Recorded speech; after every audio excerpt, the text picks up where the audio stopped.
Welcome to From Stuck to Scaled Growth Strategies for Small and Mid-Sized Businesses, your guide to navigating growth, transformation, and success in today's ever-changing business landscape. Each week, we'll dive into proven strategies, real-world case studies, and actionable insights designed to help small and mid-sized business owners scale smart, lead stronger, and grow faster. Let's get you unstuck and on the path to sustainable, scalable success. Now your host, Julio Gonzalez. Welcome back to another episode of From Stuck to Scaled, where we dive deep into challenges and triumphs of small to mid-sized business owners and leaders. Today, we're tackling a theme in the world of leadership and growth, the urgent need to rebuild the story of work. In a landscape marked by crumbling institutions and a disconnection between life and work, many are grappling with a complex balance between morality and money and striving to create a lasting impact in an ever-changing. Today, our guest is Jonathan Lewis, the owner of McKee Wallwork, a nationally recognized brand strategy firm. Jonathan specializes in guiding CEOs and leadership teams through transformative moments. With a wealth of experience and in-depth research, he sheds light on the shifting dynamics of the modern workforce, highlighting the disconnect between what leaders assume and what their teams truly seek. Jonathan is also the author of 3 influential books, including his latest, The Rebuilders, Daily Foundations for the Leaders We Need. He combines practical insights with compelling narratives to help leaders cultivate a culture of trust and commitment within their organizations. Today, we'll explore Jonathan's findings and recommendations on how to foster meaningful connections at work, especially in times of uncertainty. Join us as we unpack the essential elements for rebuilding the story of work. Let's welcome Jonathan to the show. Jonathan, thank you so much for joining us today on From Stuck to Scaled. Absolutely. Excited to be here. Tell our listeners a little bit about yourself and your business. Yeah. Well, my name is Jonathan David Lewis. I'm president of McKee Wallwork. We're a 25-person brand strategy firm. I got 3 kiddos, and I'm a busy man. How old are the kids? Oh, yeah. They 15, 13, and 10. So they keep me busy. Interesting ages. Are you ready for everybody to be in those teenage years? I feel like they are already a little bit. They're definitely out of the tiny kid years, but it's really good. They're all active and out and about and testing my patience and teaching me what I need to learn. So it's good. I love this idea of yours of rebuilding the story of work. Tell us a little bit about that. Yeah, well, we just finished a nationwide study of the workforce itself. So giant study, 3,000 participants, representative of the workforce. And it confirmed, there are definitely some surprises, but it confirmed what we all are feeling, which is that the workforce is not okay. We're calling it TFS. So the workforce is transactional, futureless, and suffering. And there's this really interesting clusters of data pointing towards this pretty rough dynamic in the workforce today. And we know this, it's a new generation that's gone through COVID, a new dynamic, new social norms. But the old story of work is not shared by everyone anymore. It's at best fragmented, and in maybe subcultures, it's certainly the old story of, go to college, you'll make a little bit more over your lifetime, save for retirement, try to build a career. I mean, it's just over. So the new workforce is struggling. And I think the question for a lot of us leaders is, what do we do and how do we address this? And so we try to really answer that in the new book, which is called The Rebuilders. It's just a posture towards the future. And a positive view of what our role is, especially in a workforce that is struggling right now. And presumably you took into consideration AI in all of this, because it's probably the biggest disruptor today, legitimately and not, because you could argue its influence, but what did you find in terms of an AI contribution to that conversation? Yeah, AI is tricky. A lot of absolutely, it's contributing. It wasn't a dominating portion of the survey, but it's contributing to the fear about the future and the feelings of of being treated and the pressure to treat others transactionally. As everyone's trying to be efficient and learn how to, keep their jobs and be proficient in AI. I think more than anything, I'm trying to be pretty careful about predictions around AI. There are much smarter people than I who are predicting the end of the world and are predicting that actually this could lead to more jobs and more productivity. I don't know yet. I do know it's going to be dramatic. It's already impacting our own business. But it is contributing to this feeling of futurelessness. And I think this is so important when you think about the workforce. So one of the really interesting data points we found was nearly 40% of the workforce believes the world might end as we know it in their lifetime due to climate change. Okay. So no judgment on anyone's personal beliefs around climate change. But the point is, if you have 40% of the workforce who genuinely believes that the world might end in their lifetime, how does their view of the future impact their decisions today in their job, in their career? I mean, how are you going to view your benefit package? How are you going to view building a family or any sort of long-term thinking if the world's ending? I mean, so this is one of those key areas, and AI only contributes to that feeling of anxiety and whether the world's ending, I don't know, but my world might be ending if AI is replacing me in some way. And that's just no way to live. We know, those of us who hopefully are leading others, we know the future is there. It will be there. It's not automatically good, but it can be. And we have a say in that. And so this is the encouragement to leaders and the workforce is don't be passive and take on a responsibility of rebuilding whatever might be breaking around you.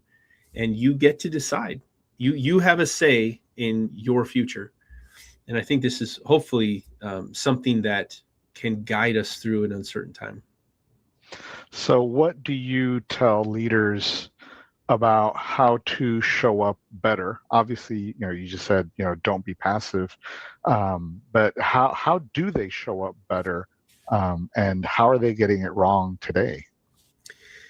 Yeah, I've seen a lot the last few years. Obviously, COVID was difficult and we all made it through, but I've seen a lot of different reactions. We work with a lot of CEOs and most of them have been incredible.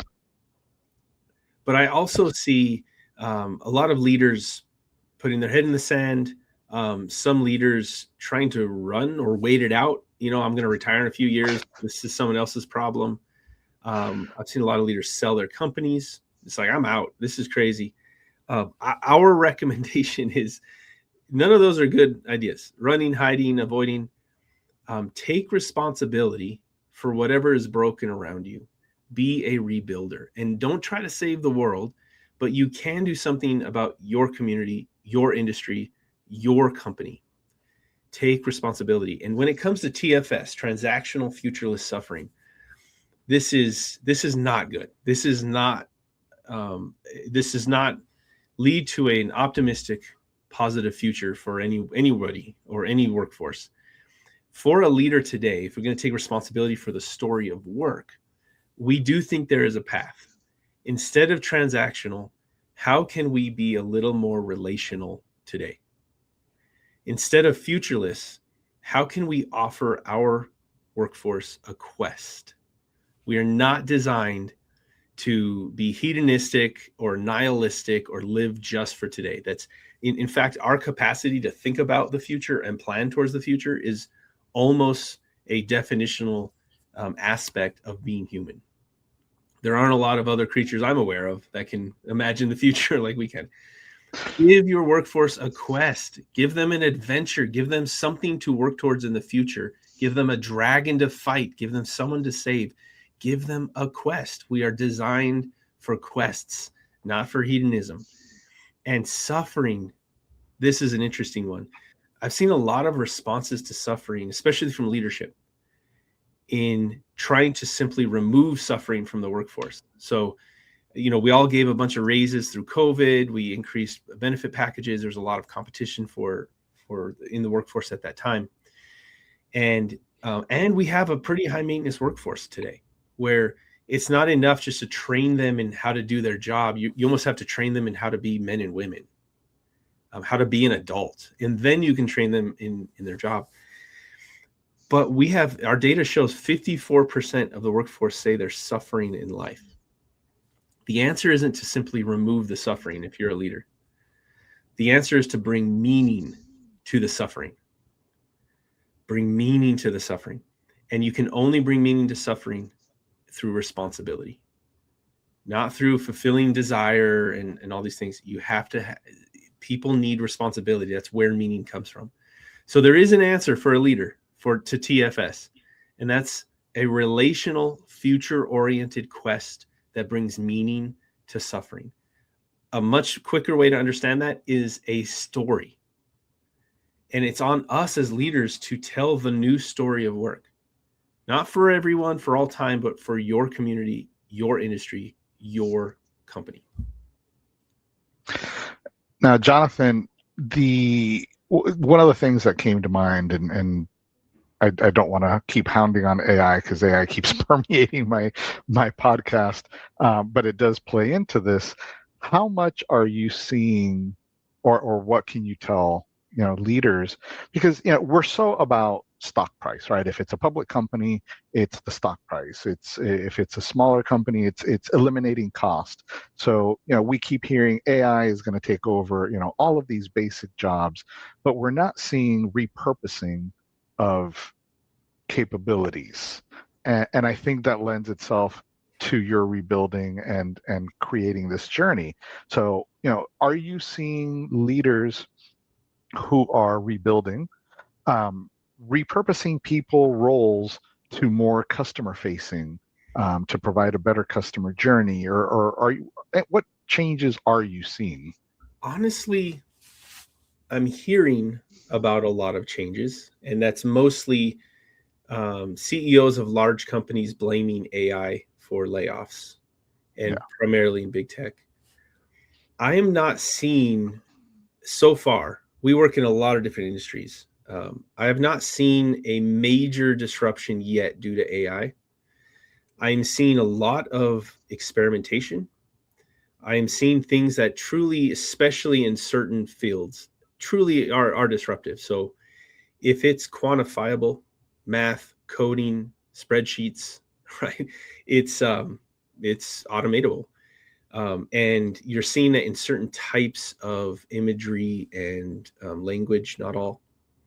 So there are real disruptions, but I haven't seen a lot of major, massive layoffs.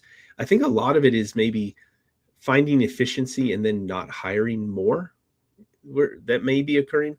What I am seeing is a lot of good people, all the CEOs we work with, they're good people taking it seriously and experimenting to see what really is this thing.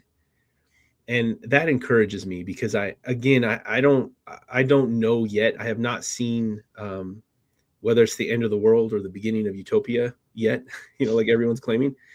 But it is time to lean in. It is time to take it seriously and explore and experiment yourself, regardless of who you are or what company you lead, because it's real. It is automating things, but interestingly, I haven't seen any of these industries I work in. It hasn't completely wiped out a certain sector yet, etc. Now, one of the core arguments in the rebuilders is that the person in charge sets the ceiling on the culture around them and what it can become. How are you guiding these leaders to set that ceiling and set that culture? Because so many leaders really just give lip service to culture. So if they're not truly believing it and living it, it's really just meaningless. So talk to us a little bit about that. Yeah, it's interesting. We say rise so that your people can rise. And that's because if you're the top, it's pretty obvious. Nobody can grow beyond you. And I don't just mean that in, the size of revenue of the company and literal opportunities. I mean, in their perspective on the world, on what they think is possible, on the types of professional development you're making accessible to them. Rise. If you're the leader, rise so that they can rise. That means you must always rise. You must keep pursuing your own growth, your own capacity, your own understanding. Rise. When it comes to culture, and we would use a term called, identity. We're identity experts, and we do brand strategy. Culture is, of course, a component of this. What I would say is, I don't care who you are. If you run a company, whether you give it lip service or not, your actions or inactions, every part of you is already determining what kind of culture you have. Absolutely. And it fundamentally flows from you. And it's because every group of humans requires a head. And this is why your title is CEO. You're the chief. You're the head. And every group of people wants to see themselves in the head. You are part of your job is to be a symbol and to represent. And so if you say something, if you do something, if you don't do something, if you don't say something, you're setting the table for the culture. And the culture, this is what's so interesting about culture. Culture is not a thing, it's an outcome. So if you look at the Latin root of culture, it's cultus. And it means devotion to a figure or idea. So a person, right, or idea. And so that's why you get cults, and most cults have a figure at the center of them. Cultivatus is the same Latin root. It means to cultivate. That's where you get your systems, processes. This is where we outline our values and our behaviors. And it's how you cultivate whatever you're devoted to at the center. Then you get your culture. That's the outcome. So it really matters what person or idea you put at the center, because then that predetermines what kind of fruit you get at the end. You put bad fruit, you put something bad in the middle, you'll get bad fruit. So what I would say is a CEO, a leader, is already representing a set of ideas and embodying them, whether they like it or not. So if they're flippant about culture, well, they're probably encouraging people to treat each other transactionally. That is a culture, right? That's not a non-culture. That just means they're a transactional culture. So take seriously what ideas you're putting at the center and how you embody them as a CEO. And the best are make them as explicit as possible and articulate them so that in the future, somebody else can embody them as well. And of course, below them, as the rest of their team can understand them to aspire to embody them as well. Now, your book is written for mid-market CEOs. How does it apply to other CEOs, right? Because small family-based organizations have, very different needs from enterprises. So how do you adapt the book? Do you adapt the book? Yeah. So the book itself applies to anybody because it's proposing a posture for our current moment in our culture. Be a rebuilder. Don't bemoan or complain or blame as the culture and our institutions decline. Take responsibility and build. That applies to anybody. However, much of the content, of course, is coming from who we are, and we're identity experts. So identity as a leverage in business, just like capital, just like debt, just like labor, just like technology, identity is leverage in business.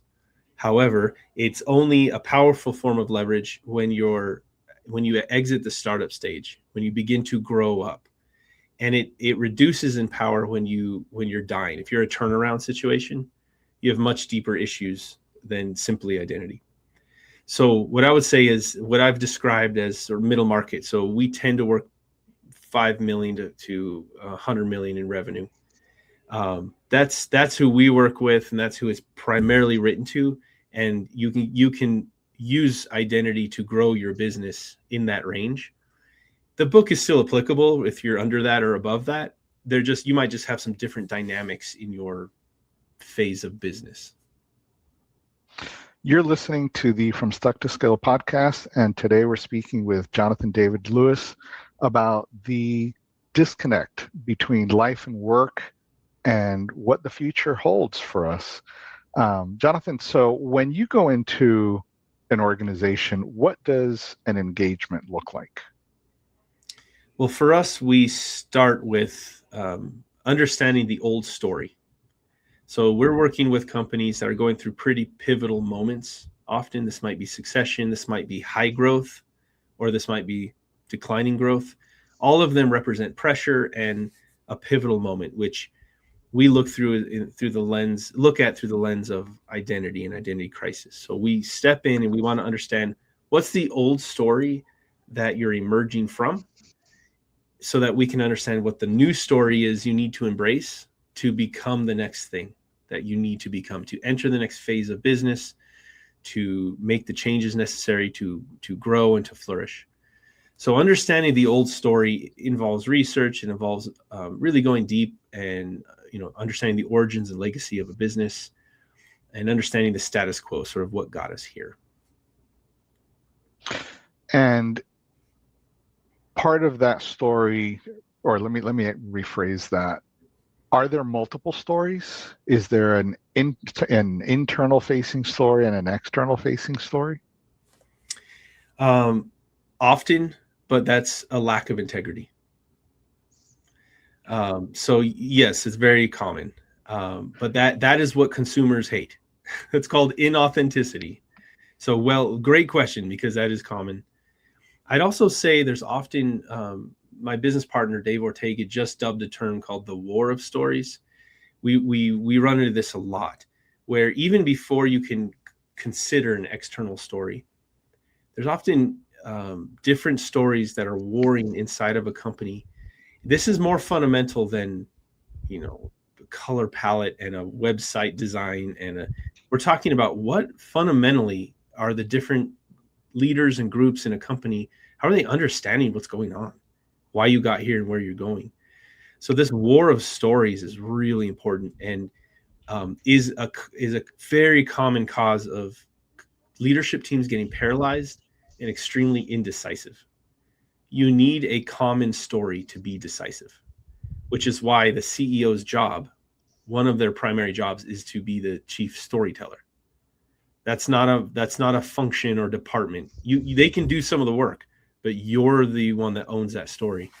And if you're seeing a lot of different stories, that means you're not telling a common story. And how did you come to writing The Rebuilders? You've got a couple of other books. Is this a progression, or did you see something new that drove you to write The Rebuilders? Yeah. So after 2020, we began a series called the Foundation Series, and it's really to get back to the heart, back to the core understanding of the basics in business and in identity work, essentially.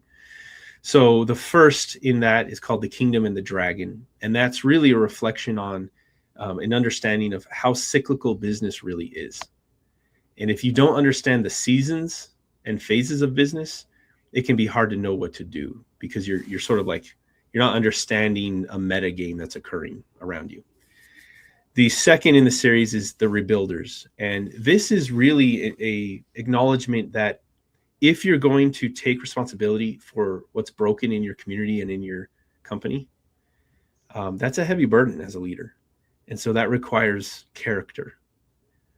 And the book is written as a daily reading to challenge and build character in leadership, really to recognize how much truly has changed in our culture since 2016, 2010, really. And then to commit to doing something positive about it, rather than just getting stuck or bemoaning our current situation. You've mentioned community a couple of times. How broadly do you define community in the case of The Rebuilders? Yeah, I think of business as circles within circles, and there's an edge and a center. So sometimes it's hard to perfectly define the edge, but it's like when you stop caring, when they stop knowing your name, when they're not going to impact your livelihood. It's kind of the edge of your community. So most companies put philanthropy, community leadership, local politicians. They matter a lot, but they're at maybe the edge. They matter, but they're not the center. The center is ownership. It's key leadership. It's your employees. So this is how we understand community. The thing is, modern branding really should be understood as inside out branding, where years ago, especially when advertising was more prevalent and effective in mass marketing, you could get away with sort of putting together an outside in brand, and you spend enough money, nobody knew or cared. Can't get away with that anymore. So really, branding should be done inside out. And that's going to your earlier question and comment around if you have different stories, you're going to get caught if you have different stories these days. So you need to have integrity. You need to have one story, and it needs to be true, and it needs to be true at the heart of your community. And it needs to extend all the way out past your customer to the people your customer cares about as well, because that's part of your community. And it's also an understanding of the power of business to make culture change. This isn't just making a paycheck, or it can be, but that's pretty sad. Mm-hmm. If you're a leader or an owner, you have incredible influence and an ability to make change through business. It's a culture changer. So if you want, you can look around at your community, and you might take responsibility for an issue around you. And one of my favorite examples of this would be, there's a great company called Restoration Pizza. And there's nothing more boring or commoditized than pizza. Anybody can do it, right? I wouldn't call it boring. Well, in business, I don't know. Domino's has kind of been boring for a little while, but this company, they own a number of breweries, and they have a heart for people with disabilities. And they tried to find a way to employ people with disabilities and give them, access to the dignity of work. And it didn't work. They couldn't make it work in their breweries. So instead of giving up, they started a new company and designed it from the ground up to employ people with disabilities. And so they have an open kitchen concept, and they redesigned the entire flow for safety, because there's ovens and knives and things, and make it accessible for someone who might have difficulty. But most importantly, they required that the people with disabilities were in serving roles. And that's because what they really discovered was that, yes, there is some brokenness in the community of those with disabilities, but there's also brokenness in the abled community. And so if you go to any social gathering, a church, a sporting event, and there's people with disabilities, they tend to sort of float to the edge of the event. And that's not because we're all horrible, evil people. It's because able-bodied people feel awkward and don't know how to interact. And so they just kind of naturally get pushed to the edge. So by putting them at the center of Restoration Pizza and forcing an interaction in the serving environment, all of a sudden you're forced into an awkward interaction that you learn somebody's name, you learn the skills to interact, they have the dignity of work, and you get to enjoy your beer and your pizza, and restoration occurs in a community, between communities. That is Restoration Pizza. That is a commoditized $2 slice of pizza. And all of a sudden, I'm taking responsibility for some brokenness in my community. That's the power of business, if you want to wield it. That's awesome. And what came to mind is, as humans, when you when you travel to other countries and, you're trying to translate, what do we do as Americans? We scream louder because we think that people are going to understand better. A lot of times with individuals with disability, we infantilize them. And that, I've always taken offense to that, and it's hard, right? But I try to treat them as equals. They may have, a different learning style or whatever the case may be, but they are equal. So I love what Restoration Pizza is doing, because they're driving that familiarization, and like you said, causing that awkward conversation, and that's what leads to breakthrough change. Mm-hmm. That's great. when you start working with a new leader, a new company, um, what are one of the first things that you tell them? You need to just stop doing this because it's getting in the way of change. It's getting in the way of developing that story, clarifying that story. What do they need to stop? Goodness. Make flailing around and making inconsistent decisions, desperately trying to grasp or solve the issue at the surface level. So often that's inconsistent growth decisions, just pursuing unstrategic growth. Said another way, though, is once we know the old story, it's you need to stop acting within the context of the old story. And the ruts we have to pull these wagons out of are deep. We all have our story. So so right at the base, at the beginning, it's more about, okay, let's see what's really going on. But once you learn the old story, you can really say, that sounds like you are framing this situation in an old story, and that's unhelpful and not going to work. It's not going to lead to the change you want. What's the new story? And then you let them remember the story they've developed, reframe the situation, and all of a sudden they've solved something. They've solved the issue. It's like, oh yeah, that isn't what's going on, and there is a potential better future, and I'm going to reframe it and make a different decision. And so that constant remembering, recognizing what's going on, or reframing to the new story, it's a practice, and it can be very fruitful, but it's usually difficult as well. And a lot of that is change management. So how do you handle, well, there's the education component, but also how do you handle the change management of that leader, of that organization? Because there's repetition, reinforcement. So how do you approach all of that? It's a couple tools. We think of the first change is sort of awakening from the dream and recognizing what's wrong and the new story you need to pursue. And that's done at the leadership level and, of course, the senior leaders. Once that recognition is in place, that, okay, I've been looking at this wrong, and you have a new positive vision in place. You got to have both. You can't just say, I know this is wrong. It's hard to make change if you don't know what positive change is you're heading towards. Right. The first thing we deal with is the leaders have gone through this big story arc. They've gone through an adoption curve. They're ready to rock. And like nobody else in the organization has had this emotional, awakening. So we call it the translation gap. And it's like, you got to pause, and your job now is to translate.